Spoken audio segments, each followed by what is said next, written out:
Y va de nuevo mi Tony. Mexicano bandido, todo el barrio prendido. Siempre ando bien cuido, siempre poniendo ruido.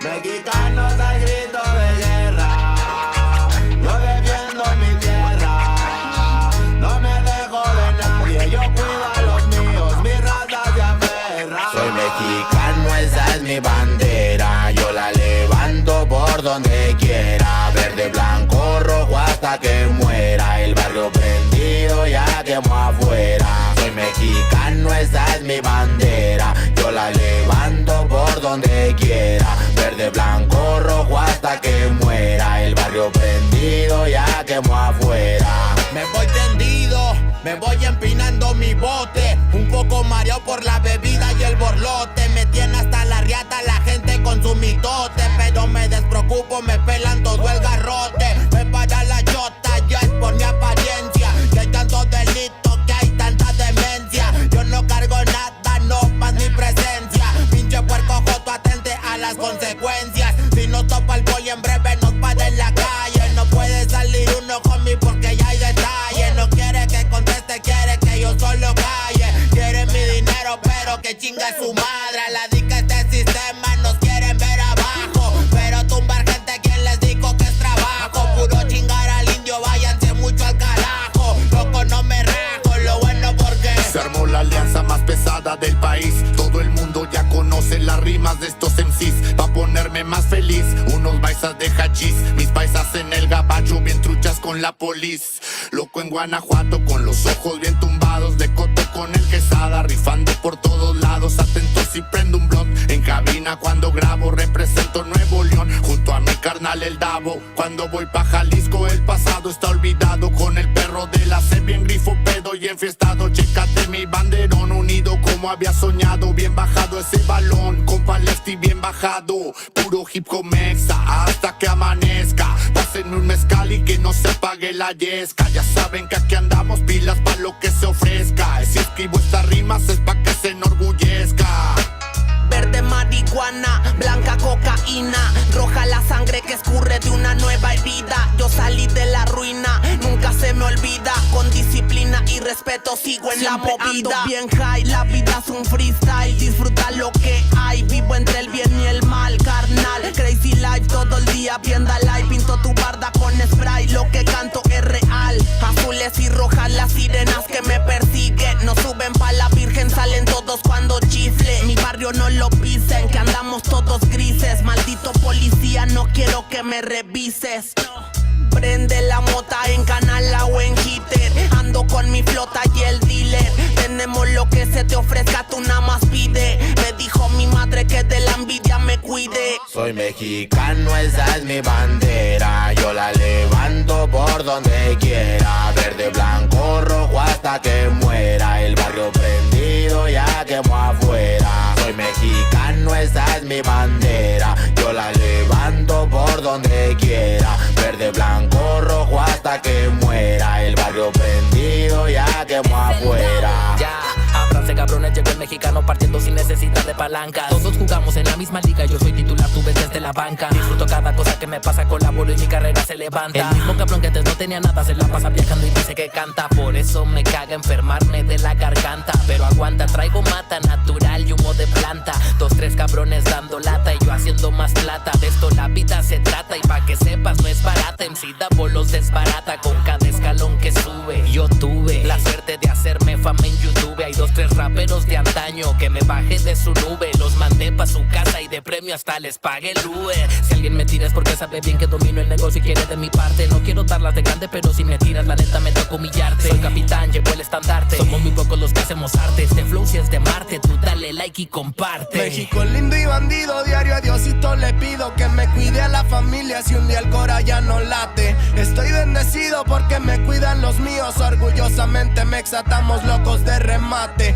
Jaque mate, no hable de volar si viene gateando. La cosa por la frontera se pone violenta, no importa el rango. Toda la raza jalándole duro, si hay algo seguro es la muerte en donde ando. Sudor y la sangre en la frente, los de alzada controlando. Se roban la atención, ya saben quiénes son. Vatos locos con sazón como el de un corridón. No quiera tomarme el pelo si ando todo pelón. cabrón, levantando la bandera, viva México, cabrón. Es el perrito de la cesta. La bandera con un águila, Simón, mi tierra es esta. Me vale si mi piel o si mi acento les molesta. Acá jalan horas extras, nunca duermen la siesta. Están los que van pa'l jale y los que la viven de fiesta. Otros que en el pintón se tatúan de corazón. 3 colores en el pecho, morirían por su nación. Aunque su puto gobierno los puso en la situación de no terminar la escuela y terminar en la prisión. ¡Viva México, ladrones! ¿Qué hubo el expresidente? Ya saben que por mí policías chinguen a 20. Y ahí están mis 20 pa' la cagua. Aguas, que es tierra caliente de Chiapas hasta Chihuahua. Wow, wow, wow, yipi-yo, yipi-yucas. Buenas, Montegreen, Aguas, Tijuas y San Lucas. San Luis Potoyes, Mataulipas, La Puebluca. Dime si o no, loco, acá tienen lo que buscas. Soy mexicano, esa es mi bandera. Yo la levanto por donde quiera. Verde, blanco, rojo hasta que muera. El barrio prendido ya quemó afuera. Soy mexicano, esa es mi bandera. Yo la levanto por donde quiera. Verde, blanco, rojo hasta que muera. El barrio prendido ya quemó afuera. Puro hip hop mexa, perros, 2023. Ey yo, ey yo. Somos la santa carnal. Los machilones de la plaza. Oye, DJ Dundek en los scratches. Desde alzada, mi perro. No saben quién soy o sí. Oye.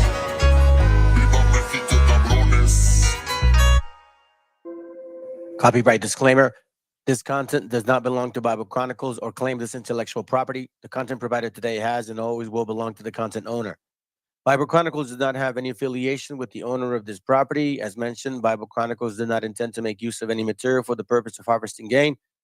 However, Title 17 of United States copyright law states material and use can only be done when it's for theological or general educational purposes, and thus Bible Chronicles believes that this principal material falls under fair use, which honors protection under Section 107 of the same U.S. copyright law.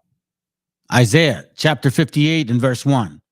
Cry aloud, spare not, lift up thy voice like a trumpet, and show my people their transgressions, and the house of Jacob their sins.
Shalom. Check this out. This is going to be, in case you guys don't know this, it's a rerun, okay? And because the moment that I did this class, they took it off. They blocked it. YouTube blocked it everywhere. And I guess it had to do, it must have been a song. I'm assuming, I rather think it's a song. So I blocked the song. I'm gonna play it at the end. I'm gonna play a different one just for the sake of it. Okay, I think that's what it is. Anyways, this is the first part of 3 parts. We already went through the first, second, yesterday and today. I finished it. So now let's refresh our minds again. But before I do that, I want to read this to you guys because we left off here, and I think it's let me see. It's extremely important. Oh, hold on, wrong one. Which one am I looking at? Oh, here it goes. Here it goes right here. This was from the book that we were reading yesterday too. Let me go back to it. Actually, not a book. Well, yeah, it is. The Disposable Mexican, Operation Wetback 1954. The deportation of undocumented workers in California and Texas. Sylvia Cavazos. I think this was a thesis. Yes, it was a thesis. I like the point of view that she's making. Okay. So now let's go to page 60, where we were off last time. I skipped a few pages. Okay. I gave you guys this link. This is I think it's very detailed. She did a great job. I'm not sure if she's, I guess achieved what she was looking for. But anyways, so let's go to, let's see. Here it goes right here. Chapter 5, Operation Wetback. And then we'll begin the video. Okay. In the Rio Grande Valley of Texas. Hold on. Sorry about that. Here it goes right here. In the Operation Wetback, it's the same book as last time. Okay. The thesis, if you recall. The disposable Mexican, Operation Wetback 1954, the deportation of undocumented workers in California and Texas. Remember, this was implemented by Eisenhower, okay? The Eisenhower cabinet or whatever you call those guys. Okay? So now let's begin in chapter 5. Watch what it says. The Texas phase of Operation Wetback was centered in McAllen, Texas. The situation in this area and the local community's reluctance to cooperate was not indicative of the entire state. Okay. Several Texas communities and organizations had requested federal assistance to put an end to the unrestricted Mexican immigration. Civic organizations dedicated to the advancement of 3 million Americans. Civic organizations dedicated to the advancement of 3 million Mexican Americans living in Texas attributed their poverty and unemployment to the presence of undocumented workers from Mexico. I want you guys to really let that sink in. So you got people that they say they're your people, but then they blame you. So are they? These are the times where the shifting begins. Mexican Americans looking for agricultural work were forced to accept a meager wage paid to immigrant laborers. Okay, let me get to this point right here. Where am I at? Maybe I might have skipped it, man. There was a point. I don't like when this happens. Oh, here it goes right here. Let's go right here. All right. Let me go to, well, I know what I'm going to do. Give me a second. 700.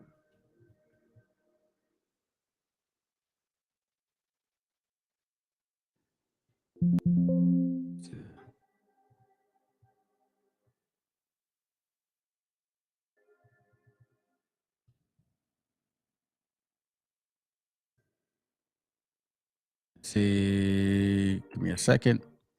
I'm trying to find something here.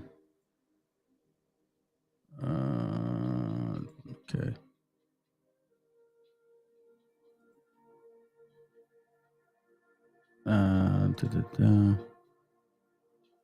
Is it 7? No, it goes right here. Okay. So let's check this out. This is on page 56. That's what it was. My bad. The most vocal protesters of Operation Wetback were organizations such as Los Angeles Committee for the Protection of Foreign Born, the Independent Progressive Party, and the American Legion. Members were concerned with the detrimental effects the deportation and negative publicity had on the Mexican American community. That community. Okay. A nationwide program with the sole purpose of rejecting Mexican undocumented workers was reinforcing the idea that both Mexican and Mexican Americans were unwanted members of society. You see this? Both. So you so-called Chicanos, You're so proud of that, right? You're just like us, man. So just get over it.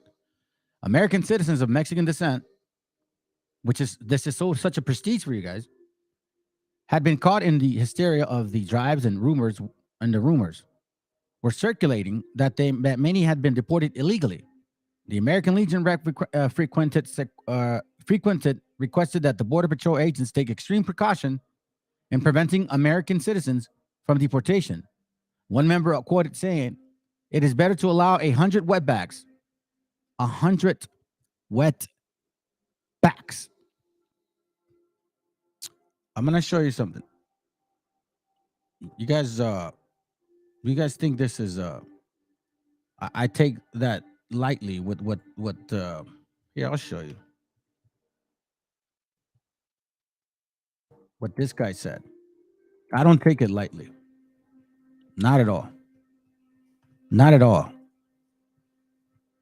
Not at all. Put up themselves on Facebook under women's names. It'll be a man posing as a female. Yes. You know who you are. Posing as a female. Yes. The Conquistador doing that too. Posing as a female on Facebook and saying, yeah, I am IOIC, putting up incriminating pictures of us. Right. I am this, I am that. You think you slick? You know okay. All of a sudden these memes come up where everybody picture and stuff typed on it. You started that. We know who you are. You edited video to lie on me. That trend started by you. That's the Weasel. The Weasel? That's right. Okay, the Conquistador. Yes. Wow. And guess what, wetback? And guess what, wetback? And guess what, wetback? And guess what, wetback? And guess what, wetback?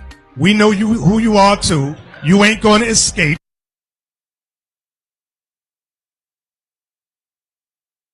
So I don't take that lightly at all. It is better to allow 100 wetbacks, white and Africans, Anglos and Africans call us those things. Even the so-called leader of this purple, the purple community, you know what I'm saying, with the alphabet thing and the, boulets and all of them suckers, right? Freemasonry, Eastern Stars, all of you guys right there. You can see how they laughed. This is not a light thing to say. Okay? It says it is better to allow 100 wetbacks access to our country than to deport or imprison one Mexican American unjustly.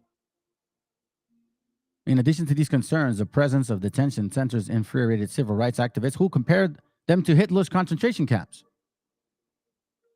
We were just talking about Stephen Miller, his concentration camp push. Members of the California Jewish, fake bastards, and Japanese communities who viewed the program as an un-American and inhumane joined protesters. The late 1954 Immigration Service reported, oh, I see what you mean. The second round. Let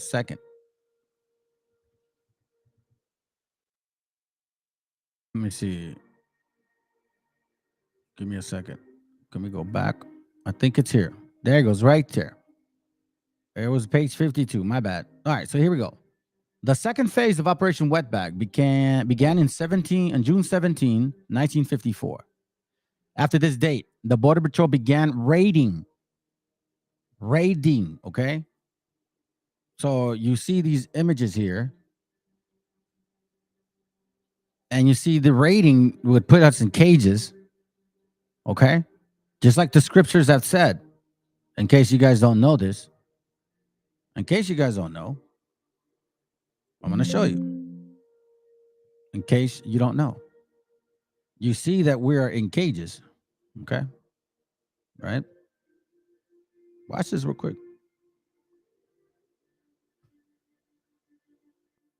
It says here. Let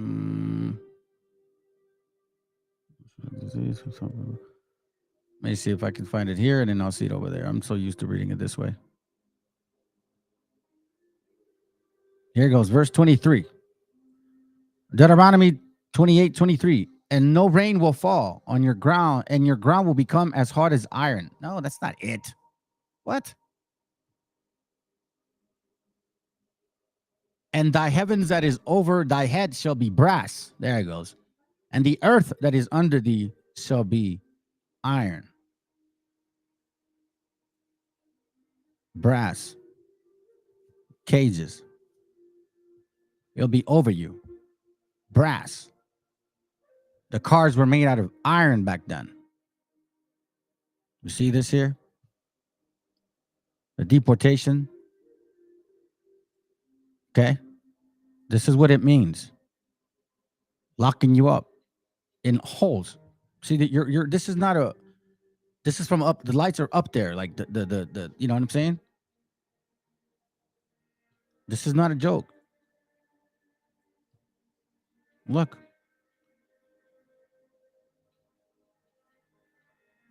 It says here, after this date, the Border Patrol began raiding the agricultural district of Central California. The Special Task Force created this particular operation. The Special Task Force created for this particular operation was comprised of 750 men, divided into 2 mobile task forces. Each of these units were divided into subunits and aided by patrol aircraft, which were capable of communicating with ground unit in the fields.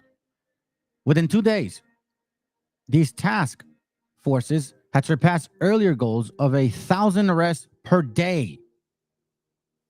1,000 arrests per day. The Immigration and Naturalization Service soon proclaimed to have the wetback situation in California under control. Although much attention was placed on Mexican employed in agriculture, special Border Patrol units were given the task of apprehending illegals employed in another industry. Now, you know what's so funny? We keep seeing illegals, right? Check this out.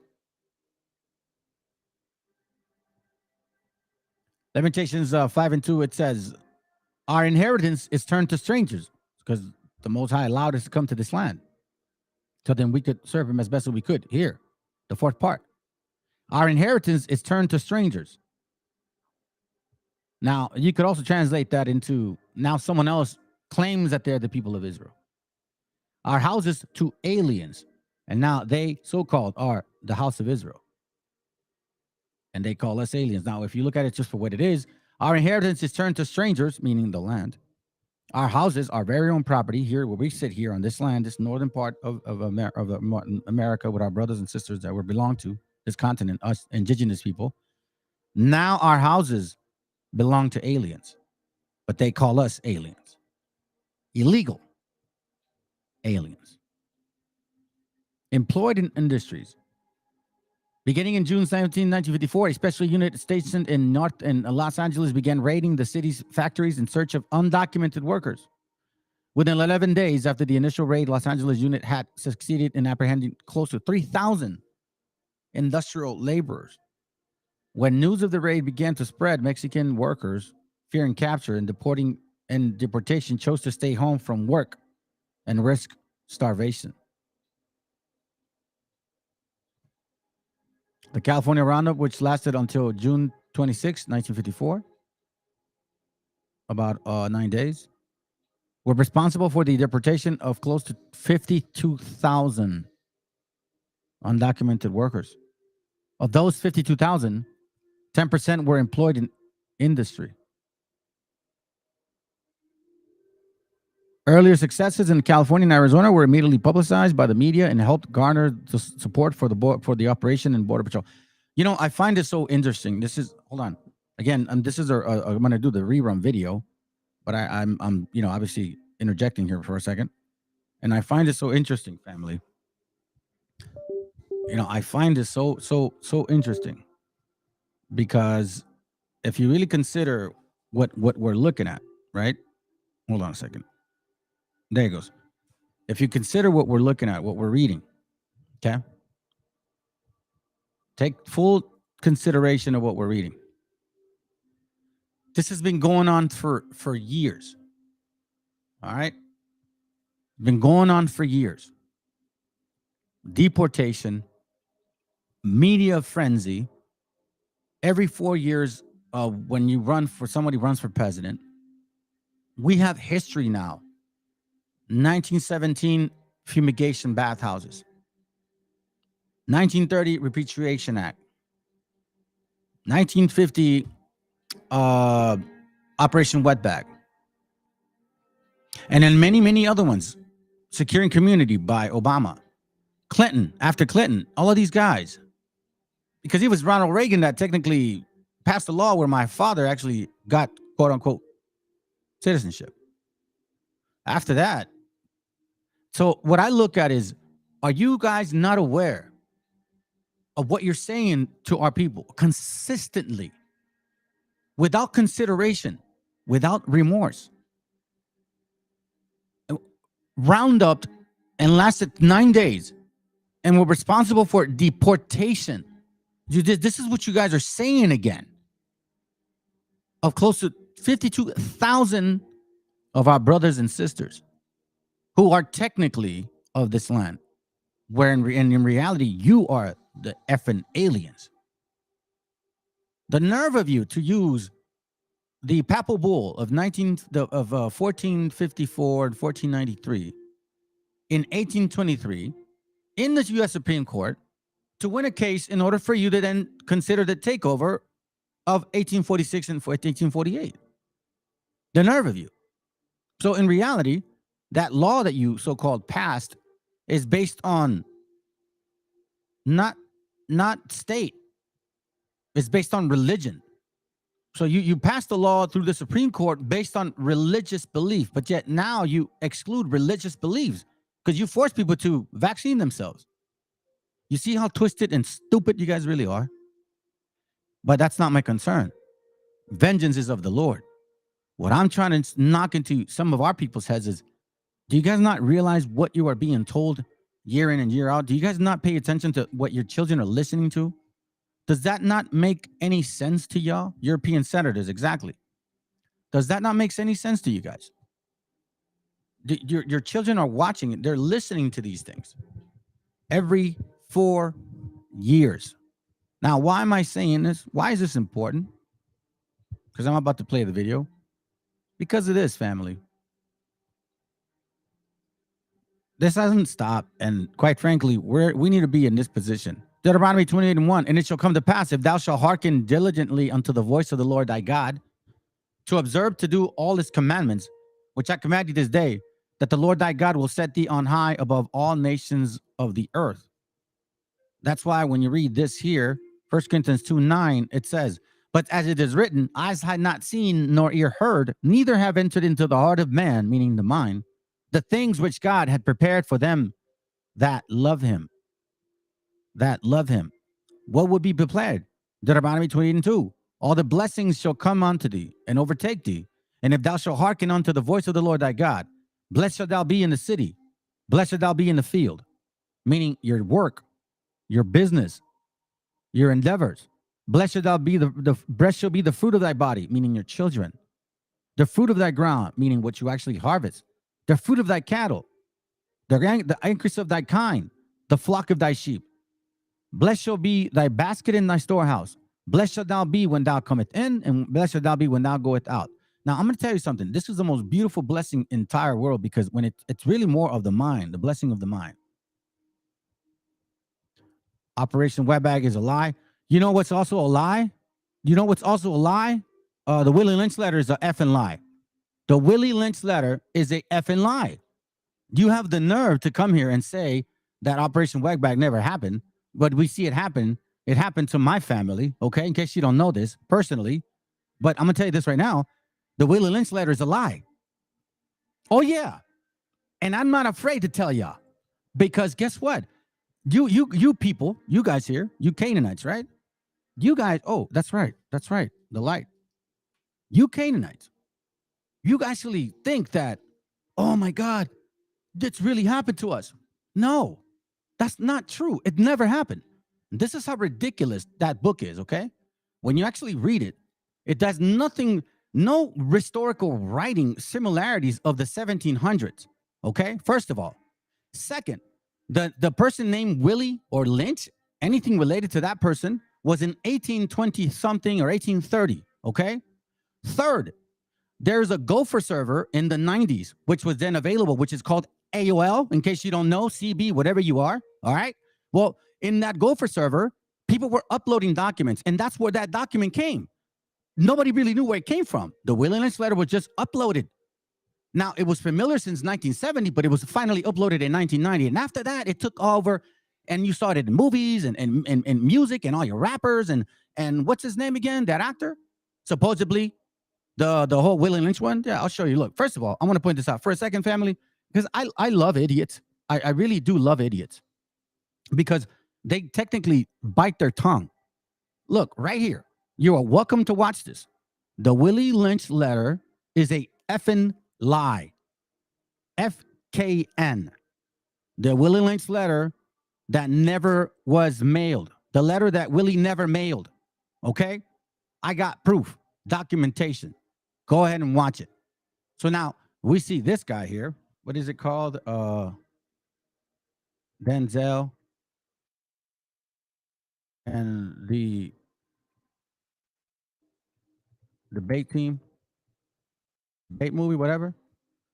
This right here, right? Your little famous quote right here. Sell online and grow your business with Wix e-commerce. Mr. Lowe. Famous quote right here, right? This right here. Okay, cool. Sounds good. So supposedly, right? Supposedly, here, let's listen in here. Supposedly, okay, this professor in 19-something, 30 or 20, and Harvard said this, all right? This is what he said. But nobody knew about this book until 1970. And then it was uploaded in the Gopher server in 1990. And then you hear about it. When you read the actual book, it makes absolutely no sense. There's so many words there that have nothing to do with the 1700 writing. And I read a lot. You see, unlike you, I read a lot. 1500 era, 1600 era, 1700 era, 1800 era, 1900 era. So I know after reading so much, here, there's a little weird words here. A lot of these words that they wrote in this book were never even familiar in 1700. You could use even the Webster's Dictionary, right, of 1828, and you see some of those words, they're not even there at that time. So who the hell is this guy? All of a sudden, this happened. Mr. Lowe. Tell us about your father. Why don't you tell us something about your father? We're trying to get to know each other, Mr. Lowe. I was trying to get to know you, Mr. Tolson. Well, I'm not the one on the debate team. Are we not engaged in a debate right now? Bullwhip and beat the remaining nigger males within an inch of their life. Do not kill them, but put the fear of God in them, for they can be useful for future breeding. Anybody know who Willie Lynch was? Anybody? Raise your hand. No one? He was a vicious slave owner in the West Indies. The slave masters in the colony of Virginia were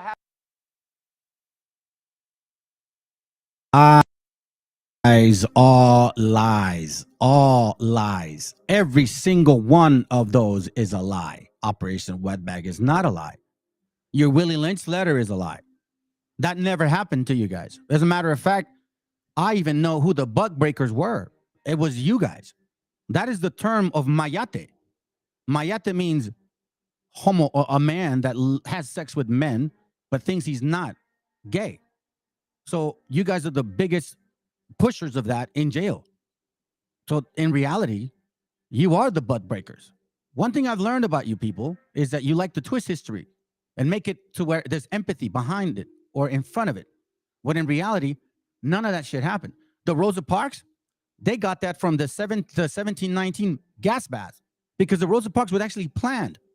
That lady never really sat there and did any of that. And you know what's so funny? She don't even look African. That's even the weird part, but that's beside the point. So once again, before you come over here with stupid comments like Operation Wetbag is a lie, it never happened, how about you analyze your own self and find out where the Willie Lynch letter came from? Wait a minute. Who are you? You better know who you're dealing with. I'm not no stupid fool. I actually do read and study. I actually have a brain. Thank God I have a brain.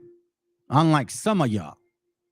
Now, let's finish it off because quite frankly, I'm going to move on. I'm going to move on because it ain't worth it. Let's continue this. But I like it. I like it. I like the fire. Appreciate that. It's always good to sharpen that sword, family. Always good to sharpen that sword. Let's go. All right. Enjoy the class. I'll be here. Just letting y'all know.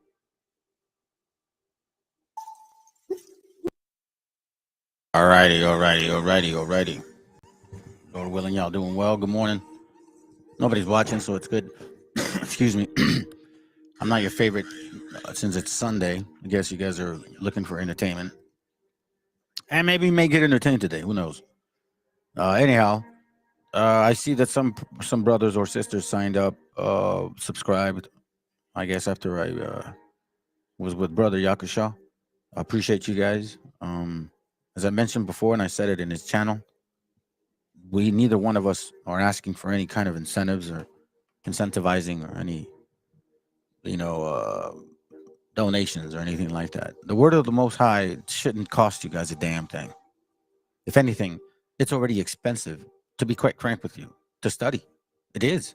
You got to make time. Sometimes you may have to buy some material. You know what I'm saying? So, anyhow, right now I'm just talking to the wind, which I don't got a problem with. It's nothing new under the sun for me. Anyhow, so let's get going. Okay? I have this video, and a brother provided it for us. Just real short. Wasn't expecting to start with this, but is of the Most High. So let's listen in and see what these gentlemen got to say. Let's go. That he makes his record in the language of his father, which consists of the learning of the Jews and the language of the Egyptians. Both Hebrew and Egyptian are mentioned again at the end as Mormon and Moroni attempt to complete the Book of Mormon record. And then in Mosiah, we learn that Lehi, having been taught in the language of the Egyptians, could read the engravings on the brass plates. There is linguistic evidence that ties Mesoamerica to the Near East as well. The Ninedates. Brian Stubbs, who is a Latter-day Saint and is an expert in the Uto-Aztecan languages, has been comparing them not just with Hebrew, but with languages cognate to Hebrew, such as Arabic.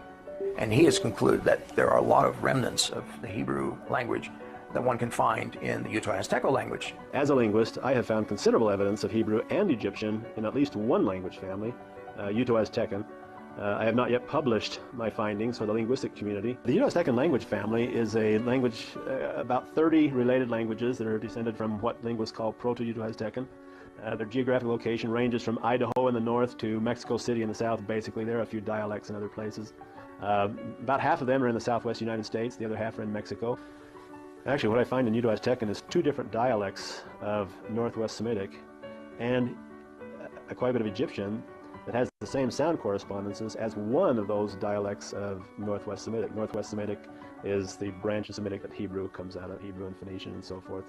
Now that's extremely interesting because that's exactly what the Nephite merger would be, is this merger of two different dialects of Northwest Semitic, one of them having a significant amount of Egyptian in them.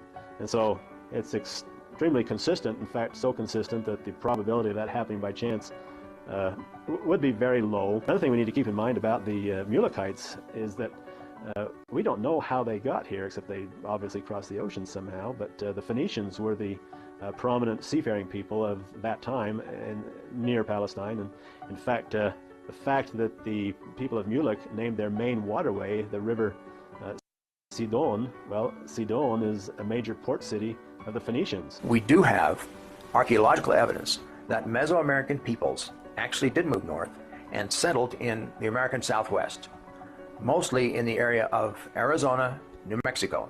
Chaco Canyon, for example, in New Mexico, there's evidence of two different cultures living there side by side. And one of these is very close to what we find in Mesoamerica. They build the same kind of structures, they use the same kind of pottery, and so on. The Book of Mormon also talks about the two remaining sons of the first Helaman, who actually left and went to the North Country. We have others going to the north. We have the Gadianton robbers at one point going to the north.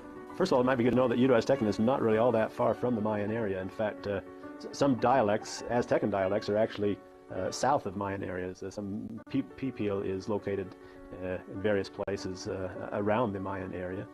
In fact, most Uto-Aztecan languages are located in what most LDS archaeologists would consider to be the Nephite land northward. In other words, in Mexico and then perhaps further north than that in the United States. DNA and language don't always match. In fact, it might be that they match less than half the time. For example, everybody in Europe has Roman DNA, also has Celtic DNA, also has Germanic DNA.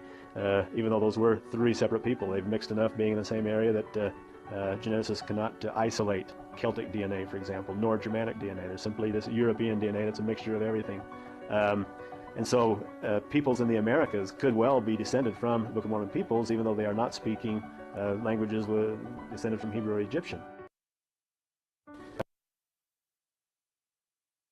It's a good way to start this, family. It's a good way to start this. Okay. Let me get you some little motivational things. And it's a good way to start Sunday. I'm not actually a... Oh, listen. The topic is restoration of the Gringos devastation. Okay. So what I'm basically saying is, as you can see, the thumbnail, we're in a destructive state, and in a physical and a spiritual way too.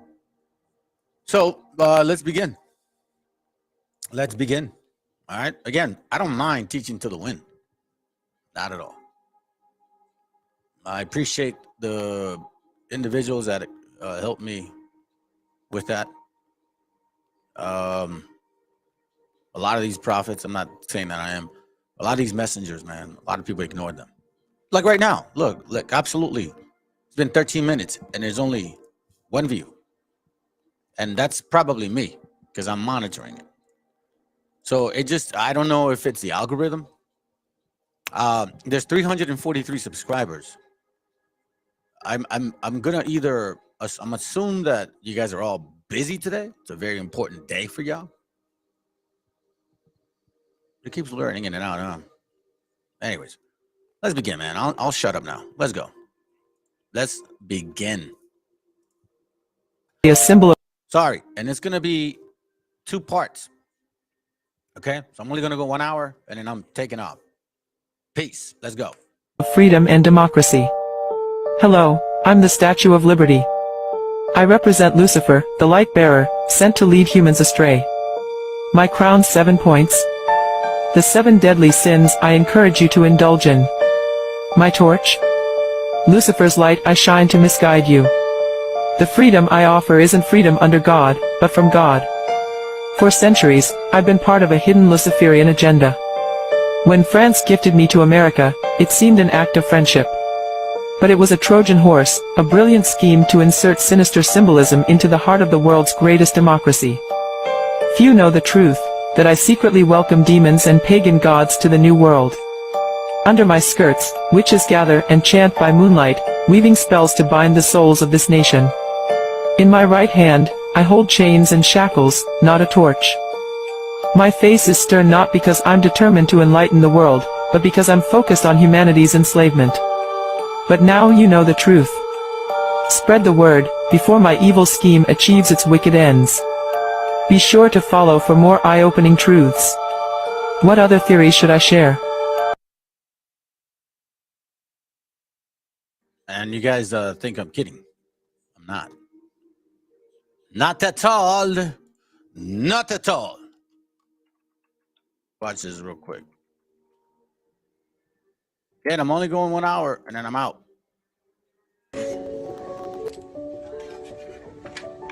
Legend of the Craft, Legend of the Temple. My name on the Masonic and the Order of the Eastern Star, the Baphomet there. Photo of George Washington's sash worn in the Revolutionary War at the time he resigned his commission in 1783. Oh boy. The building of Solomon's Temple. Oh look, this is George Washington's Masonic apron. Oh, look at that, George Washington. Okay. Oop, Thomas Jefferson. James Madison, check it out. James Monroe.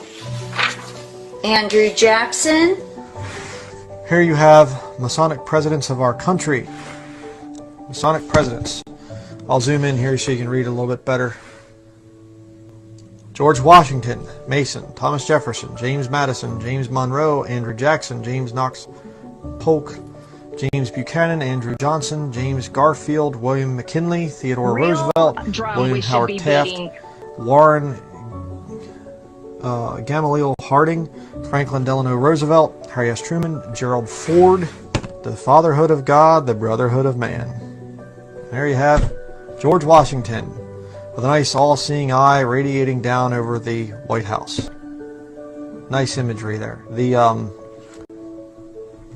white apron there is made of lamb's wool, and it symbolizes the veil that veils the Holy of Holies from the God of Masonry, which is right directly behind the veil. Excuse me there, I have to point there. That's the God of Masonry. You see the square, you see the compass, you know, this thing here, right there, the G in the middle, does not stand for God. It does not stand for geometry. It stands for generativity. It is a sex symbol. Okay?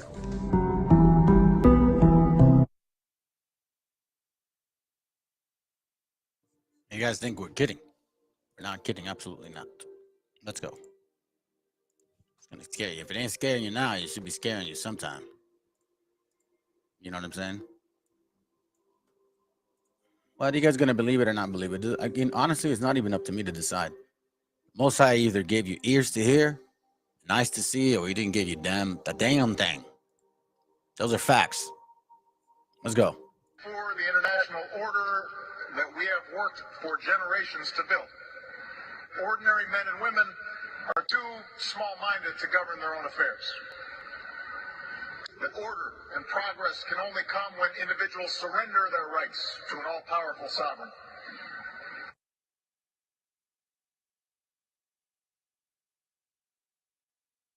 Let that sink in for a moment.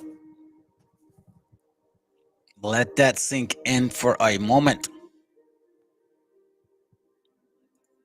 If you really think about what it's saying, all of you that are trying to supposedly run from a one world order, they're trying to implement one world order. Dummies, you're already in the one world order. You're already living it.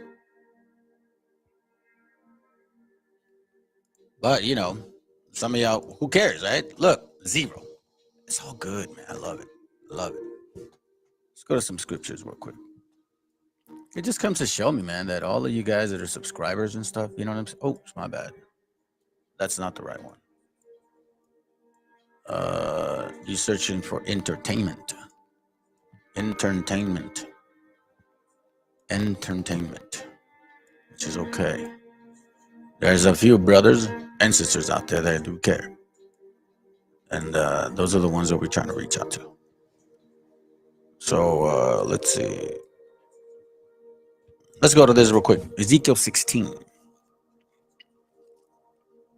Ezekiel 16. Ezekiel chapter 16, verse 35. It says, wherefore, or let me do it this way. 16 verse 35. It says, now then, Jerusalem, and remember, keep in mind, Jerusalem is the people first before land. Okay. Now then, Jerusalem, you whore, hear what the Lord is saying. Now, keep in mind what he just called you guys hoes, sluts, dogs, female dogs. Let me read it again. Now then, Jerusalem, you so-called Hispanics, you so-called Mexicans, Mexicas, you natives of this land, the ones that even, well, I want to say something real quick about this. Let me not forget about the topic. The other day I posted something on TikTok where I responded to something, and they're like, oh, you can't prove that 92% is like what? What tribe are you from? I don't know what tribe we're from. I really can't wrap my mind around that. You know what I'm saying?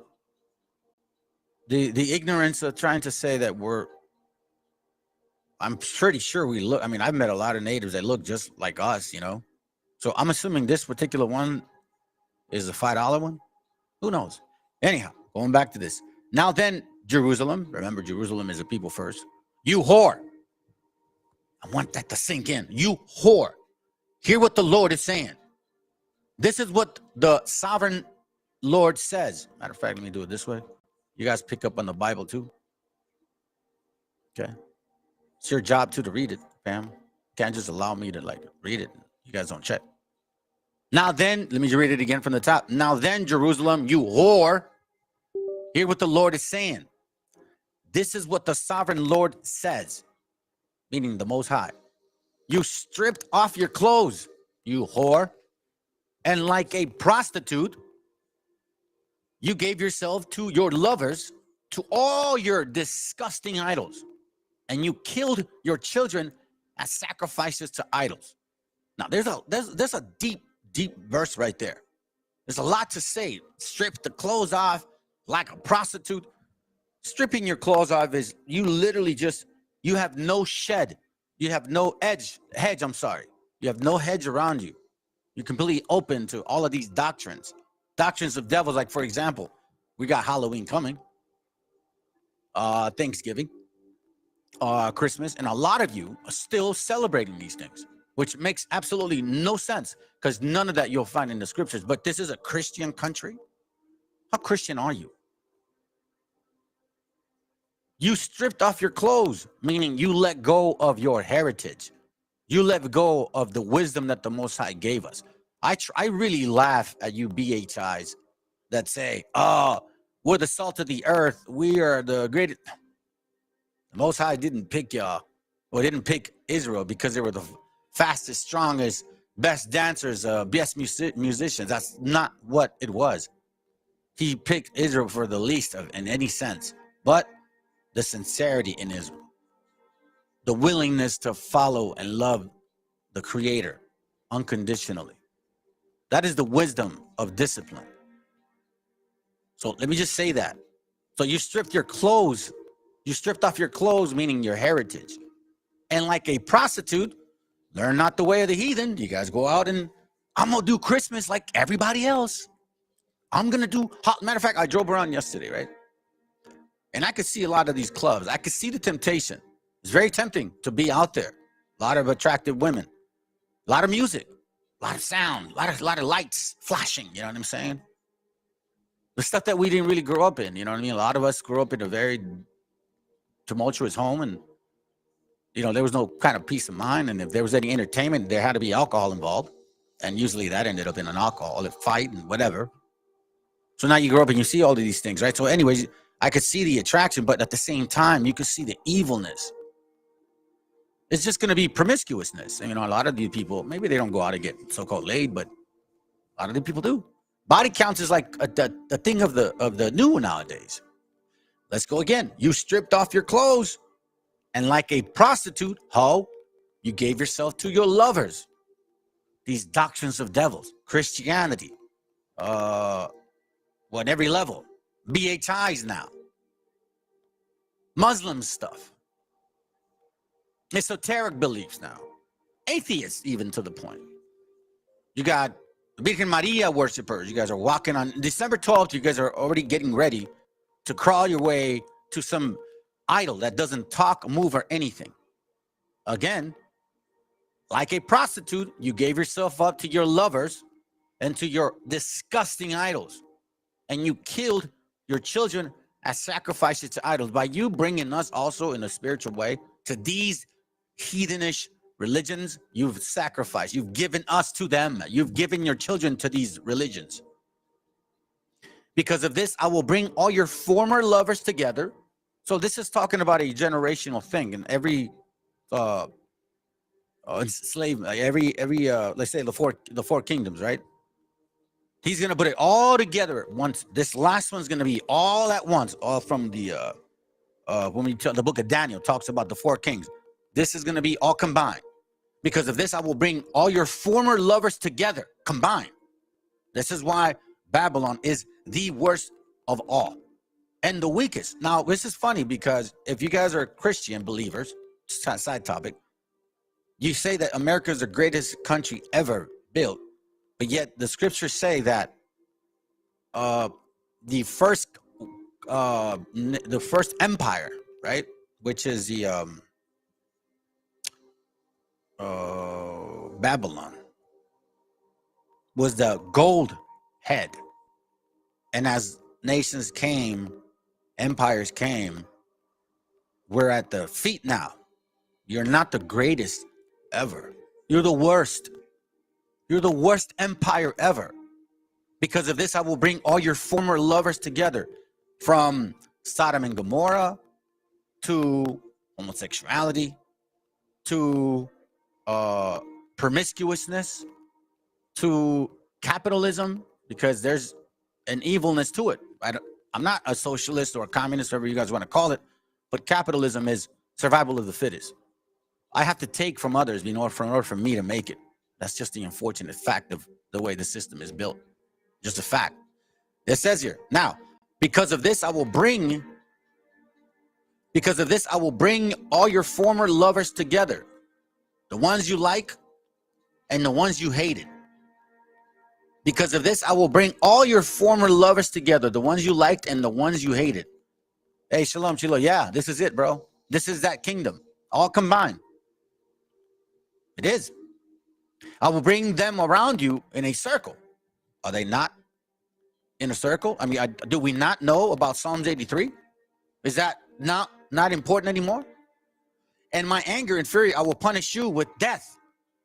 You that consider yourself Israel, and you're saying that this didn't happen to us, so where else is this happening? So if that's the case, then we're not Israel then, because this happens all over the world. It's happening in Palestine right now. The war with Israel. It's happening it's happening in Syria. It happens in Africa. Shoot, it's happening in Russia and Ukraine. So again, because of this, I will bring all your former lovers together, meaning all these other kingdoms, like the one Daniel spoke of. Let's see if I can find it. The Nebuchadnezzar's dream. So if you guys read this right here, he's talking about, hey, I need someone to interpret this dream, but I can't really remember. So then these dreams are revealed to Daniel. And he's talking about how, here, I'll say it. Daniel 2:20. God is wise and powerful. Praise him forever and ever. He controls the times and the seasons. He makes and unmakes kings. So we understand that. Now, remember, keep in mind, family, this is not complaining. I mean, we're not like, oh, poor us. No. This is history. These are facts. This is what happened. So we have to analyze it for what it is. And then see if we are those people in the Bible. Because we can't go assuming that we're the people of the Bible, if we're not. So it says here, he controls the times and the seasons. He makes and unmakes kings. It is he, not you, king, not you, Democrats, not you, Republicans, liberals, not you, Donald Trump. No, it is he, meaning the Ancient of Days. It says, it is he who gives wisdom and understanding to those so-called presidents. Or even us, even myself, like for us to even understand these scriptures. It is he who gives us that understanding. So for any of you guys that actually think you're above and beyond this, oh, hi, I'm intellectually advanced, like Sakari likes to carry themselves, they're like, oh, they're so smart. That's vanity. He reveals things that are deep and secret. He knows what is hidden in darkness, and he himself is surrounded by light. You see this, family? He himself is surrounded by light, and I didn't even have to read all of that. But this right here is telling us what's going on. So now it says here, let me go ahead and continue. And then it says verse 26. So now the king says to Daniel, who was also called Belteshazzar. So in case you guys don't know this, in every slavery, our names change. This is why some of us change our names. Somebody say, oh, why are you going from Emmanuel to Joshua? You think, no, I just happened to pick Joshua because it was either Joshua or Jeremiah. I didn't know that Joshua really meant what it meant. I was going because of the Canaanite stuff. I thought Joshua too, because, it's a weeping prophet, man. It's very painful to be talking about all these things. Anyways, it says here, it says here, can you tell me what I dreamed and what it means? Daniel replied, Your Majesty, there is no wizard, magician, foreteller, or astrologer who can tell you that. But there is the Most High in heaven who reveals mysteries. He has informed Your Majesty what will happen in the future.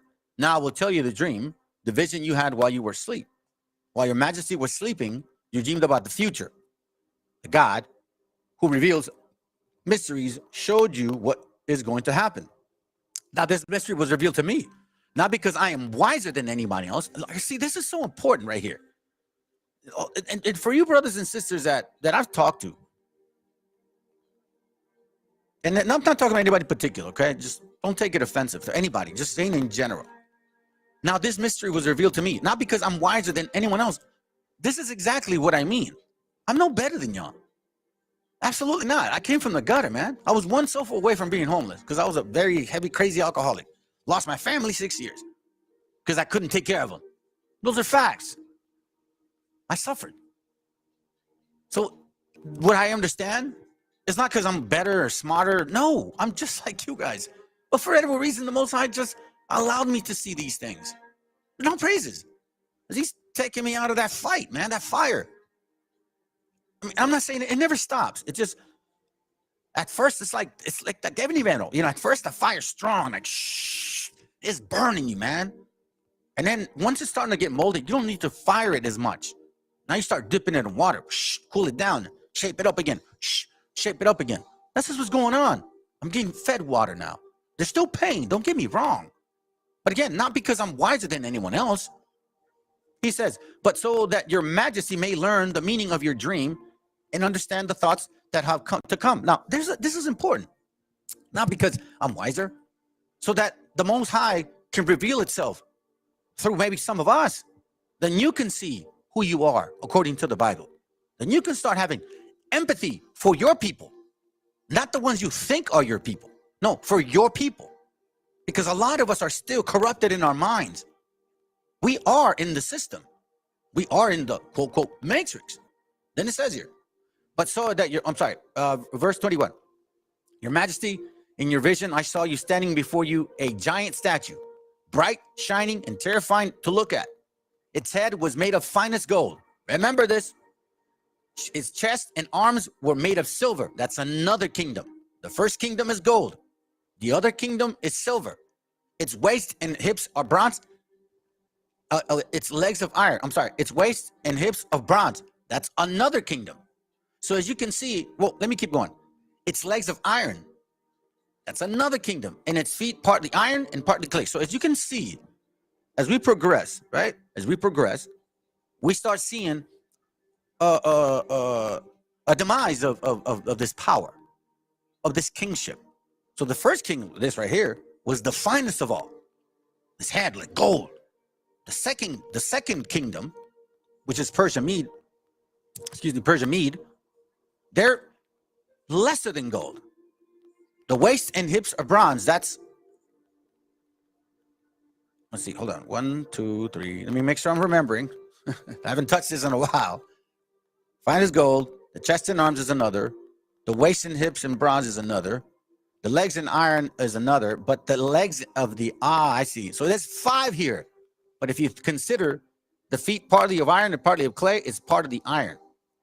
So, but the point is, you're seeing lesser kingdoms, less powerful, less value, less fine gold, so to speak. Okay, so now it says, while you were looking at it, a great stone broke loose from a cliff without anyone touching it, struck the iron and clay feet of the statue and shattered them. So as you can see, the iron and clay, this nation is one nation. Because it says here, legs of iron, comma, and its feet partly of iron and partly of clay. So this is one nation. But like Second Ezra talks about, that nation died, but not really. It revived again, which is Rome.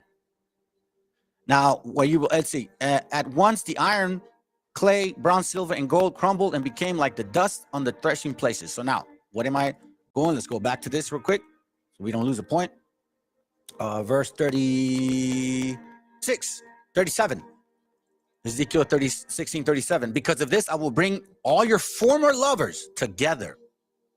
The gold, the bronze, the gold, the silver, the bronze, and the clay, the iron, all of that. The ones you like and the ones you hated. Damn. You see? The ones you like was kind of like Egypt. You know, because remember the wilderness? Now we start reminiscing about it. Exodus 11:5, I believe. I remember the fish. Was it Exodus or Exodus 5:11 maybe? Hold on a second. Let me see if I can find it real quick. It's funny.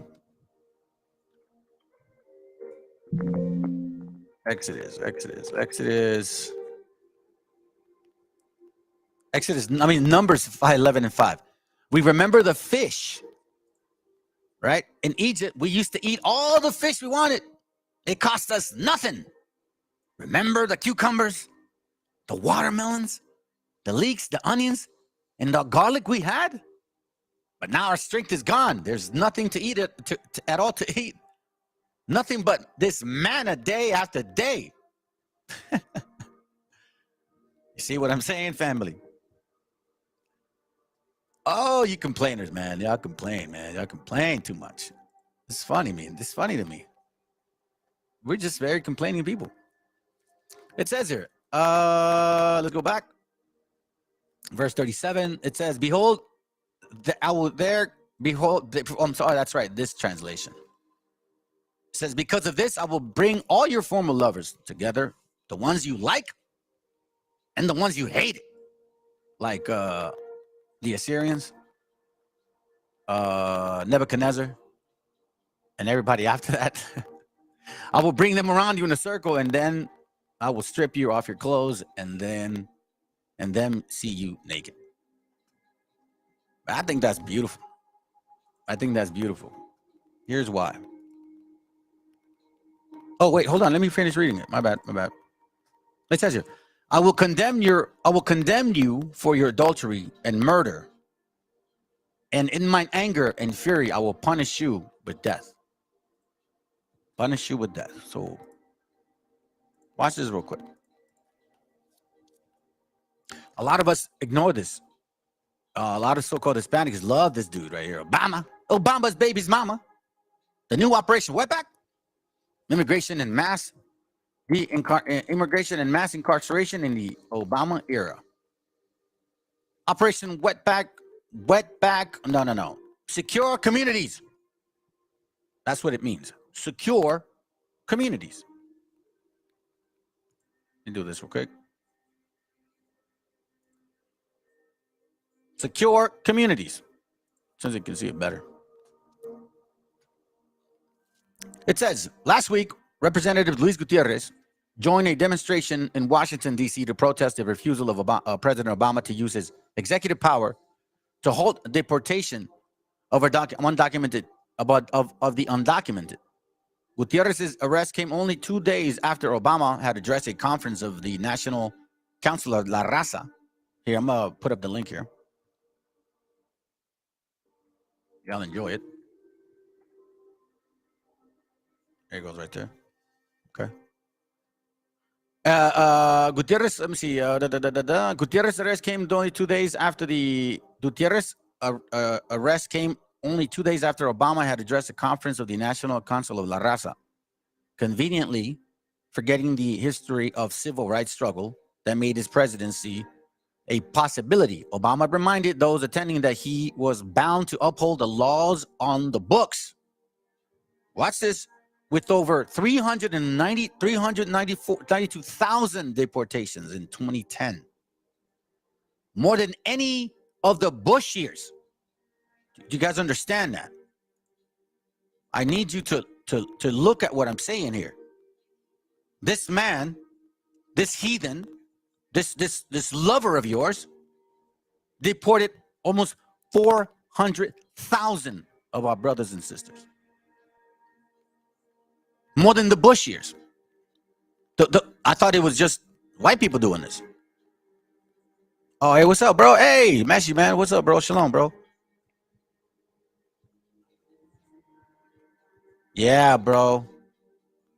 Yeah, man. I know he's letting a lot. There's a 1 million. We actually read it this morning. Over 1 million. 1 million something, 1.5 million or something like that right now in Mexico. Right now. And there's more going. Now, I'm hoping that AMLO passes that law to put a visa demand on them. Get your papers. Hey, Spade is spade. Hey, shalom, sis. Happy to see you this morning. And anyway, just to let y'all know, it's going to be, I only got 20 minutes left. All right. This is going to be a 2 or 3 session class. I'm going to try to keep it 1 hour so then we can continue to grow. So anyhow, let me hurry up. So as you can see, it says here, many activists fear we are in the midst of the repeat of the notorious episodes of the past, such as the repatriation campaign of the 1930s and the infamous Operation Wetback of 1954, both of which resulted in the deportation of hundreds of thousands of Latinos, which were also so-called Americans, so-called U.S. citizens. But because they look like me, you mofos deported my ass. You took us on boats. Yes, you took us on boats. You took us on trains. You took us on buses. You took us out of homes. Some of us were willing to go, thinking it was going to be okay. But several things are different this time around. A crucial distinction is that we are in the era of mass incarceration. So that's where you start seeing the internment camps. He was using them too.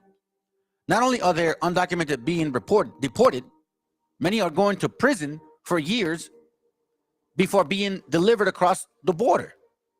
Why? Because it's money.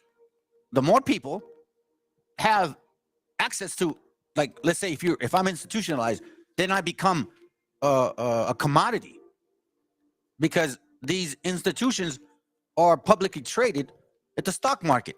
So people actually invest money in these institutions, in correctional institutions, right, to make money off me as a commodity if I was in jail. Can you believe that? Yes. Now, it says, while the writing of Michelle Alexander and others have highlighted the widespread targeting of young African-American males by criminal justice system, few have noted that the last decade, listen to this, the last decade, the complexion of new faces behind bars has been dramatically changing. How come you so-called African-Americans don't ever say this? How convenient, right? But that's not the point. Few have noted that the last decade of the complexion of the new faces behind bars has been dramatically changing. Since the turn of the century, the number of blacks in prisons have declined slightly, while the ranks of Latinos, Hispanics, Mexicanos, right? Natives, let's see, Salvadoreños, Nicaraguenses, Hondureños, Peruanos, right? Since the turn of the century, the number of blacks in the prisons have declined, while the ranks of Latinos incarcerated has increased by nearly 50%, reaching just over 300,000. That's in 2009. I'm bringing this up because don't think that this is only Trump's doing. Remember the book I showed you the other day? Have you tried Wix or Squarespace but never finished your website? Shut up. The other day, the mass deportation. Mass deportation. Watch this real quick. This is in Spanish. And you know this is a Spanglish class. But I like listening to this brother. I think he's from Guanatos, Guadalajara. So let's listen in real quick, all right? Oh, hey, Meshi, real quick, bro. I replied to your email. You never replied back. So hit me up. All right, let's listen in. We got 15 minutes, so I'll make it quick. Se los dije, mexicanos y mexicanas, paisanos, sobre todo ustedes, ya están empezando a decir los republicanos que estamos invadiendo Estados Unidos. Así es, sí, ustedes, los paisanos, están invadiendo Estados Unidos, que son, ahora sí que, son los soldados que ha enviado México a destruir Estados Unidos. Y no es la primera vez que lo hemos escuchado. Últimamente lo ha dicho Ron DeSantis. Ahorita les voy a poner un audio, pero el fin de semana tuvo una entrevista Donald Trump con una periodista de Estados Unidos que está en Fox News. Nomás vamos a escuchar lo que acaba de decir Donald Trump, el trompetas de Trump. Pero antes de escuchar esa entrevista, chéquense nada más. Dice, lo que dice Ben Norton, un geopolítico comentarista en Twitter, dice, los idiotas útiles que afirman ridículamente que Donald Trump es un supuesto candidato contra la guerra. Sí, es un candidato contra la guerra en Ucrania. Pero chéquense nada más. Están ignorando cómo está haciendo campaña con las promesas de iniciar una guerra con México. Para justificar esta campaña bélica imperialista, afirma demente que los inmigrantes mexicanos son tropas. Imagínense todos los migrantes todos los paisanos allá son, ahora sí que son nuestras tropas, imagínense nada más. That's what he's saying, that all of us here, we're soldiers of them. Every single one of us. Right? Sleeper cells, in a sense. Sleeper cells. Right? Let's listen in. I don't want them to block me, man. Let's see if I can do it different. Oh, shoot. All right, let's go. Y es lo que les digo, que ahora sí que no, ni los republicanos ni los demócratas se hacen. ¿Qué es lo que les digo? Los demócratas están, ahora sí que quieren guerra con Rusia. Están con la Unión, con la OTAN, y quieren guerra con Rusia. Los republicanos se The OTAN is the United Nations. oponen a eso, como lo acabamos de escuchar. NATO. OTAN is NATO. So backwards. OTAN, NATO. NATO. It's just backwards. En este caso, Trump no quiere guerra con Ucrania, pero sí quiere guerra con México y con China. O sea, ni para ni una ni para las otras. Ahora sí que ¿a quién decides? Republicanos, guerra con México, con China. Demócratas, guerra con Rusia. Y aquí está otra de las notas que ha publicado Ben Norton. Dice, la clase dominante estadounidense está dividida sobre la crisis de por qué su precioso imperio y hegemonía los que llevan la droga. Chéquense nada más. You also said recently that if you're reelected, you would send special forces and, quote, other military assets to Mexico to stop the drug cartels. The Mexican president is very much against this. You're going to start a war? Well, he's a friend of mine. He's a great guy. He's a friend of mine. He's a socialist, but you can't have everything. And I think a lot of him. Rápidamente aquí, hay unas partes donde en esta entrevista ponen todo de negro, no sé por qué, pero bueno, vamos a continuar. Lo que dice, que no es, aparte, que presidente Andrés Manuel es mi amigo, es socialista. And he said the same thing happened to him. He had a rigged election years ago. He said the exact same thing happened to him. No, I didn't say that. Somebody said I said that. And actually it was met with great applause, if you want to know the truth. They said that I said that at a meeting. So you're not going to use it. I'm not going to say what I'm going to do. I mean, I may do something. Something has to be done. Look, we're losing, I think, 300,000 people. Let me ask you, I get it. Chéquense nada más lo que está diciendo, que están perdiendo 300,000 personas por muerte por fentanilo. De hecho, son menos, son... It's almost about 100,000. Alcohol kills more than fentanyl. Stop drinking. And second, nobody's telling you guys to use drugs. Also, third, there's a lot of guns being sold in Mexico, and guns are not legal in Mexico, and they're coming from America. But yet you don't look at it like you tell them, hey, figure out how to handle guns. That's what you say. But then you tell them, oh, stop sending us drugs. Well, why don't you accept that to yourself and say, listen, we got a bunch of drug addicts. And that's why America is letting these so-called immigrants in, because you guys are lazy. You see, remember, this is an institution. America is a business. They're not here to take care of y'all. They need workers. And they're seeing a lot of you guys are either on welfare, on assistance. You file a lot of disability claims. You claim that your children are actually sick and you're not. And I'm familiar with this, okay? You Americans, no, as a matter of fact, you Anglos and Africans, okay? Both of you guys apply for disability privileges, and you actually use your children and claim that they're sick too. You actually tell your kids to say, oh, tell them that you have autism. Yes, this is happening. I'm familiar with this. They actually tell me, because I deal with it with my son, that there's families that are trying to say that their kids are sick in order for them to get money. This is you guys. This is not raza. You see, we don't want our kids to be sick. You guys are willing to say, hey, just tell them that you're sick. Act like you're not well, so then they can give me that government assistance. That's you guys, white and black. Those are statistics. You need to really find out who you are. Let's go. 100,000 personas, es una gran cantidad, pero aquí Donald Trump está diciendo que están muriendo 300,000 personas al año por fentanilo. Pero bueno, o sea, tienen ese problema, ese grande problema, ¿por qué no empiezan ustedes con, ahora sí que, pues ayudar a esas personas, ahora sí que resolver ese problema de adicción que tienen en Estados Unidos, de cultura, sobre las drogas? Have you guys ever thought about this? Seriously, Mr. Anglos, do you realize that your media, your music, All you do is promote promiscuousness, adultery, body count. You know, there's a spiritual side to that where we're not supposed to conduct ourselves that way. Eventually, the spirit world, the wicked ones, will then govern that body. And because you guys don't know how to handle yourselves or don't know how to govern your spirit or your mind, you use drugs because of the early adolescent experience of adulthood. You're 12 years old, already having sex. You're 13 years old, 12 years old, 11 years old, already drinking, smoking, using drugs. I don't even, by 14 years old, like 70% of y'all aren't even virgins anymore? Are you serious?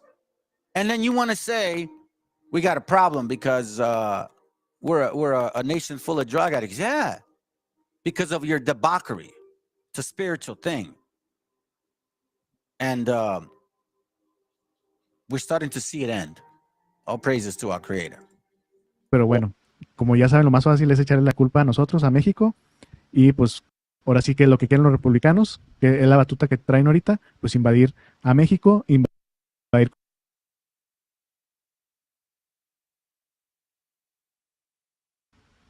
I get it, and I cede to you that there's a serious problem. We're losing more money than if we were actually in a war. But not money. A lot of the Money Republicans and are saying they're lives. going to do this. We're losing more lives. If we were in a war, we wouldn't be losing, because I believe the number is 300,000. But we can't have a war with Mexico. No, it's a war on cartels. Mexico. Chéquense nada más. Harry says we can't have a war with Mexico. And he said, oh, well, it's a war on the cartels. Watch this, okay? Watch. Pues sí, él está carteles, las guerras, de que empiezan, entonces tenemos que combatir. Cartels are running Mexico. Mexico's petrified of the cartels. The cartels are running Mexico. But if we send our troops across the southern border, you know better than I do, that the Mexican president, if he doesn't like it, we're in a war. I know, but I'm not too worried about that war. So now he says, well, we're not worried about that war. Well, hold on a second. You said, well, we're not worried with Mexico, we're worried with the cartel. But now we're not worried about that war. The devil is a liar. It's definitely a liar. Liars, man. Y'all are good liars. Anyways, now why am I saying this? Okay, because they keep saying this right here. And he says this. Watch this. I want you to pay attention to this, okay? And I'm almost done. Back in the White House, I will terminate. It'll be a three-part session. I can already tell. All right? Excuse me. Watch what this Drumpf says. All right? Watch what he says. And then I'm going to read something to you. Back in the White House, I will terminate every open borders policy of the Biden administration and begin the largest deportation operation in American history.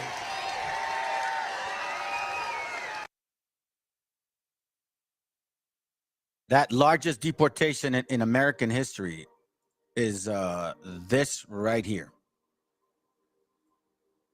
Okay. Where is it at? Right here. This is from a thesis. I showed it the other day. Let me see if I can show it. There it goes. I showed it the other day. Okay.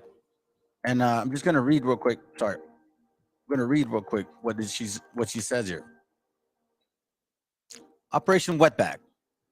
We've heard Vivek Ramas, whatever, salami and cheese.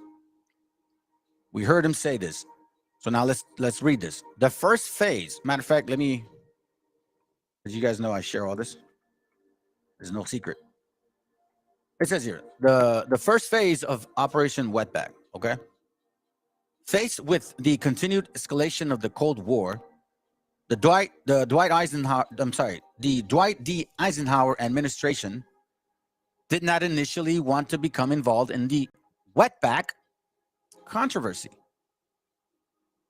Remember, Vivek said, like the Eisenhower era. Let me see if I can find it.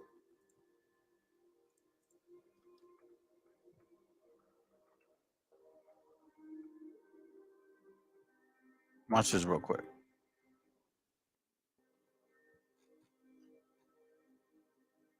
There it goes, right here. Question. Watch what he says.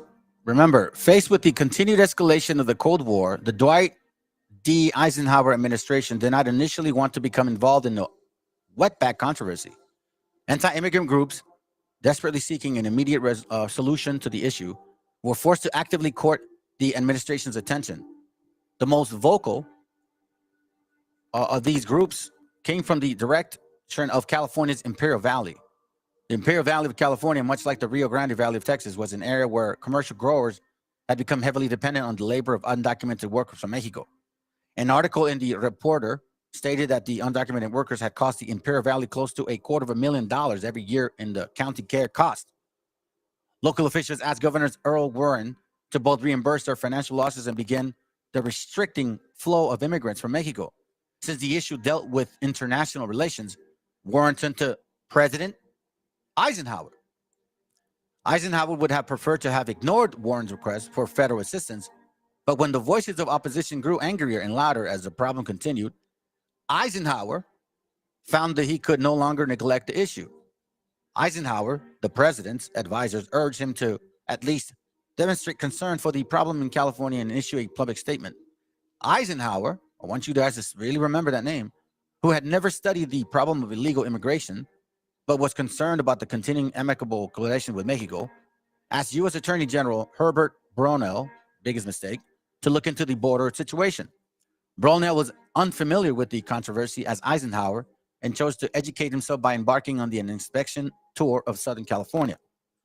Herbert Brownell toured the California border in the area in August 1953, accompanied by immigrant officials. While on the tour, Brownell interviewed over 100 individuals, including district attorneys, policemen, sheriffs, mayors, small farmers, welfare directors, federal health officers, labor representatives, and clergy who were directly affected by the unrestricted flow of documented workers in one way or the other, and complained about the negative effects of illegals had on their communities. All of them were white.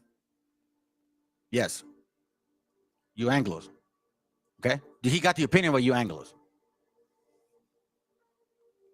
Then it says here, growers complained that the contract procedure of the reserve program had proven complicated and costly. Finally, Browell spoke with the Border Patrolmen to ask the Attorney General for an increase in funds and personnel. To prove that their request was a valid one, they asked Brownell to accompany them while on patrol. Brownell observed numerous arrests of undocumented workers and witnessed firsthand the unrestricted immigration of Mexicans. Brownell's California trip changed his opinion about the border situation. Upon returning to Washington, he recommended that the government begin working closely with Mexican officials to find an agreeable solution to the illegal immigration issue. When the Eisenhower administration admitted that there was indeed a serious problem concerning illegal immigration from Mexico, the arguments made by anti-immigrant groups, which blamed the American economic decline, again, nothing new under the sun, on the Mexican undocumented workers became more readily accepted. That's why they passed a law in Florida. So now there's a bunch of jobs, but you lazy asses don't want to work. You white and blacks, you don't want to work. They got jobs available. You guys don't want to work. All the reports were issued liking the document record slip if necessary. Post-war decreased on the demand of production. This explanation could not compete with the more sensationalistic ones that provided an actual scapegoat. In 1954, the Congressional Record reported that approximately half of the nation's unemployed were young men, 25 years old or older, who either lacked proper skills or refused to be demoted to lower-paying jobs. You see that? So then now we say Americans everywhere began feeling the negative effects the wetbacks were having on the country. The media, you fake Jews, you Khazarians, mofos, had provided a scapegoat. Yeah. You see, you so-called Jews, you see, claim that it was so horrible what things happened to you. But you got all the power of media to promote and say that we are the disease. If you were the true Jews of Hebrews of the Bible, why would you say that? If that supposedly happened to you. It didn't happen. That 6 million is BS. And few bothered to argue, which their assessment after Brownell's proposal were made public. So now we see Brownell's plan quickly became. So Brownell's promise for immediate action took form in June 1954. When he announced his intention, 1954, 64, 74, 84, 94, 2004, 2014, 70 years. Wow. Ah, wow. 70 years. When he announced his intention of staging a massive roundup of undocumented workers, Brownell's plan quickly became known as Operation Wet back. We're going to end it with this video, and we're going to move on to part 2. I believe maybe tomorrow. Okay? More likely tomorrow. I guess it doesn't even matter. Nobody's watching. I don't give a smack, bro. Damn, y'all suck. Anyways, who cares? It's not for everybody. Let's go. Up, we're going to preview Wednesday night is the second Republican presidential debate. And one of the stars of the first debate joins us now, somebody who's going to be at the center of the stage, and, or at least budget thoughts, and I'm going to get to that too.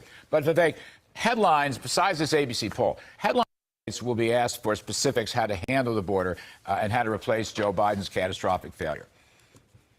Last year, I made 403.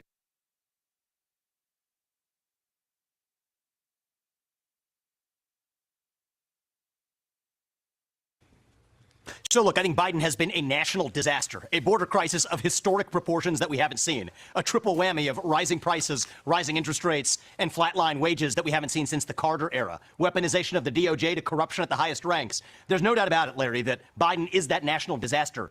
But I'm a little bit of a contrarian here. I don't think we're going to win this election just by talking about Joe Biden's failures. I think we have to talk about our own vision about what we're actually going to do to revive this country. I want to say he says vision. It's because he has an accent and he works real hard to hide it. Okay, let's go. How we're going to shut down the administrative state, how we're going to rescind a majority of those unconstitutional federal regulations that act like a wet blanket on the U.S. economy, moving our military to seal that southern border rather than just complaining about it, clearly declaring independence from China, making sure that we're not dependent on our enemy for our modern way of life. That is what's going to win us this election, not just criticizing the radical left, which I think we've done a lot of. But that's why the red wave in 2022 never came. We have to stand for a vision of our own. And Larry, I think that's what's a little bit different about me than traditional partisan politicians, is that I'm actually leading us to run to something. And I'm hopeful that's what's going to lead us to success. Well, of course, I love constructive proposals. Spent a better part of my career on that point. But Trump just spoke in Iowa last week, and he mentioned... Listen to this right here, all right? This is it, and then we're out. Going back to the 1950s, the so-called Eisenhower Plan, which deported over 1 million illegal immigrants at the time. In your judgment, Vivek, besides remain in Mexico, should there be a deportation policy? The answer to that is yes. And I've talked about Eisenhower quite a bit on the campaign trail. If we're a nation founded on the rule of law... Should there be a deportation policy? The answer to that is yes. And I've talked about Eisenhower quite a bit on the campaign trail. If we're a nation founded on the rule of law, we have to stand for the rule of law. And we can't look our kids in the eye and say, you have to follow the law, if the government itself does not follow the law either. So I think the only answer, Larry, is in a humane and as respectful of a manner, deport the family unit back to the country of origin when they are here illegally. I will never...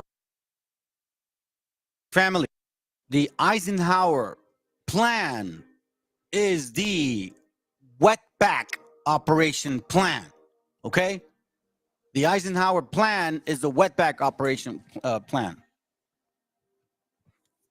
My camera died just a bit. Let it cool down. That's what it means, okay? There's no ifs, ands, or buts about it. Staging a massive roundup of undocumented workers, Brownell's plan quickly became known as the Operation Wetback. By who? By who? Eisenhower was president at this time. Eisenhower.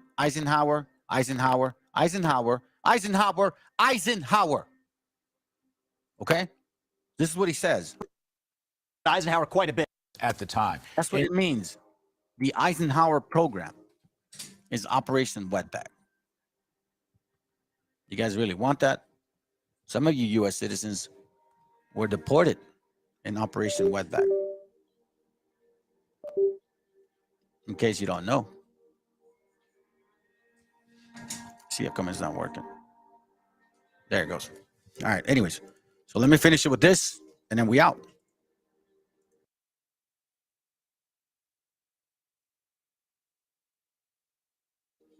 In your judgment, Vivek, besides remain in Mexico, should there be a deportation policy?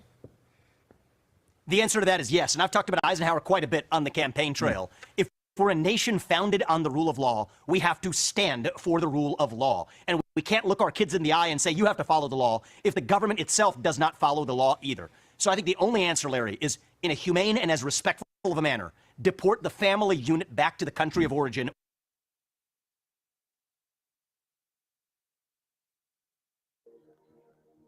Give me a second, fam. It's trying to do a commercial. That's why he's doing that. Or maybe it's the heathens getting mad because. And I think the same thing applies to.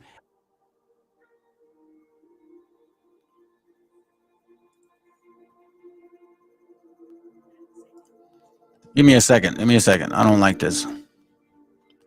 Trying to finish it, man. The hell?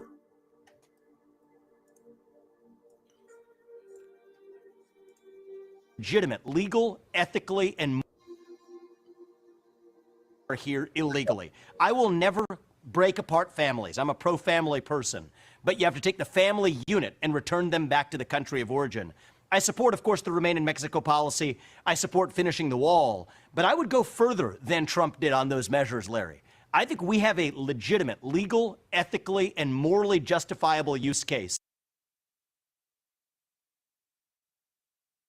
for the U.S. military to seal that southern border. Because right now, those cartels have financed tunnels underneath that wall. So the wall was a good start, but it's not enough. And I think that that's perfectly appropriate to use our own military to secure our own border against an invasion of both drugs and illegal armed gunmen at our own southern border. And that's how I'll lead as commander-in-chief. The same guns that you guys sold to them, right? Damn hypocrites. Anyways, all right. You guys take care. Shalom. For that one person that watched, I appreciate you very much. I hope that our differences can eventually become, unity. There's a lot of work at hand here, a lot of infighting. But at the end of the day, we're going to be the same people. We're all the same people. You know what I'm saying? Our gente. We all struggle together. Some of us may see ourselves a little slightly different than others because maybe we've already been through it. But you know what? Just like somebody gave patience to y'all or your parents, y'all need to give you the same patience as well. Let's watch this real quick. And this is a video that I played for y'all. So check it out. They're probably going to try to block. So as soon as they do, I'll just move it. But anyways, shalom, family. You guys take care.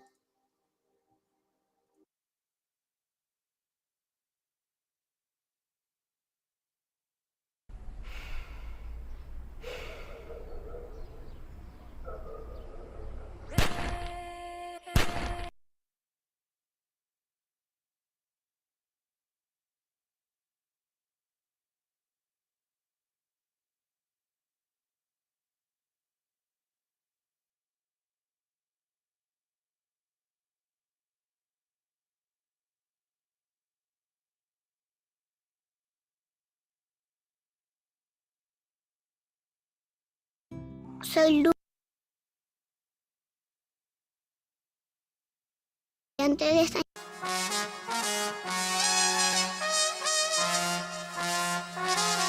Quise dar el paso enfrente al dolor.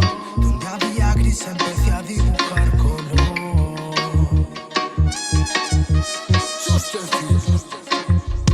Quise dar el paso enfrente al dolor. Donde había gris empecé a dibujar color. Empecé a dibujar color. No puedes rendirte, cargar a los demás con tu dolor. Debes vivir como un luchador, resistirte a perder lo bueno en tu interior. Tratar de aportar algo, hacer del mundo algo mejor. Me dejé.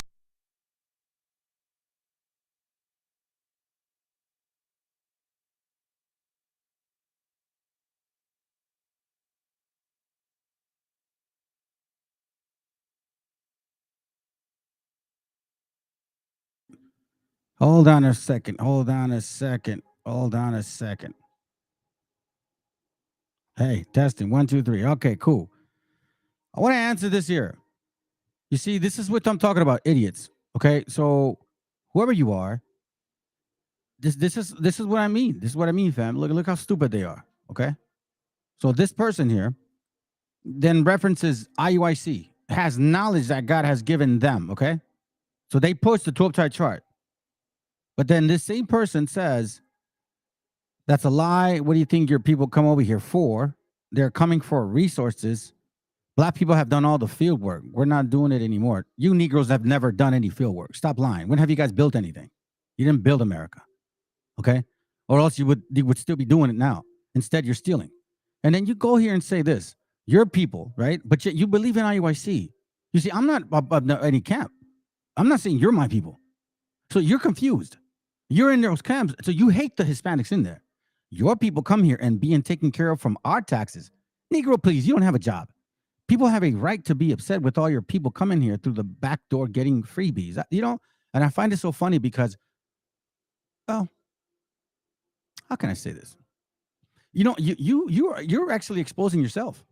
I don't even have to say anything. There are people that come here right away, the right way. They follow the law. It's not fair to those people. If you were in line waiting and someone wanted in front of you, would you like that? You Negroes do it all the time. I mean, that's what you guys do. You guys cut all the time. You want reparations. You didn't build anything. You weren't enslaved. You guys had slaves. All black people had slaves, just like white people. Stop lying. And then you never touched on my point. The Willie Lynch letter is a freaking lie. But no, Sin B happens to bother herself, wasted an hour of her time posting stuff, talking about this ridiculousness. And yet she boasts about IUIC. So make sure that whenever you see those Hispanic people, you tell them these things. That's what you tell those Hispanics in those rooms, what you just told me, and see what happens. But you won't do that because y'all are a hypocritical nation. You are the Canaanites. And this is why you see your seditious nation robbing, stealing, and breaking into everything possible. Why? Because you're not the people of the Bible. You are the Canaanites. And through sedition and by sedition, you are going to die. Lord willing, it's something that I'm going to get to see. So now let's have a good night, family. Enjoy.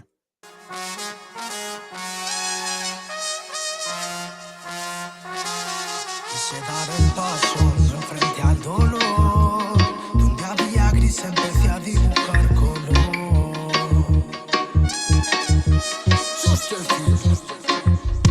Quise dar el paso, me enfrenté al dolor.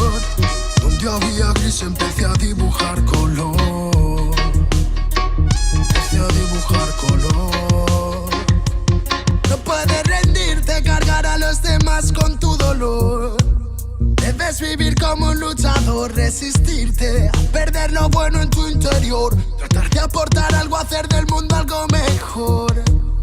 Me dejé caer en tus pupilas. Me gusta verte que vuelas cuando tú crees que caminas. Ando en los Perseidas, encerrado en la cabina, fabricando artefactos que ni imaginan. Las esquinas de mi ser no me dejan ser más grande, pero no voy a caer y a rendirme como un cobarde. Tengo sueños que cumplir, el corazón dentro me arde.